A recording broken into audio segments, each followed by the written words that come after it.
Time of supply. जी हां, GST में एक कंसेप्ट है टाइम ऑफ सप्लाई का। गुड्स के केस में अगर हम बात करें टाइम ऑफ सप्लाई की, एक्चुअली में टाइम ऑफ सप्लाई है क्या, पहले तो यह समझना जरूरी है कि टाइम ऑफ सप्लाई है क्या।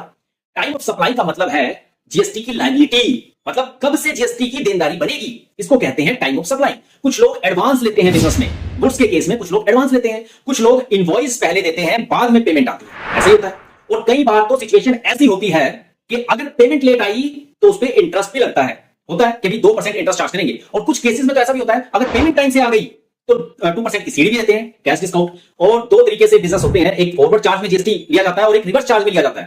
तो कब जीएसटी की लायबिलिटी बनेगी गुड्स के केस में, ये चीज अगर आपको नॉलेज है, इसकी कंसेप्चुअल नॉलेज है, इसके बारे में क्लियरिटी है, फिर तो ठीक है। अगर इसके बारे में क्लियरिटी नहीं है, इस कंसेप्ट को आप अच्छे से समझना चाहते हैं, तो चैनल पर अभी विजिट कीजिए, कमेंट में अपनी समस्या टाइप कीजिए और अकाउंटेंट्स गुरु से बात कीजिए। यकीन मानिए, समस्या है तो समाधान भी है।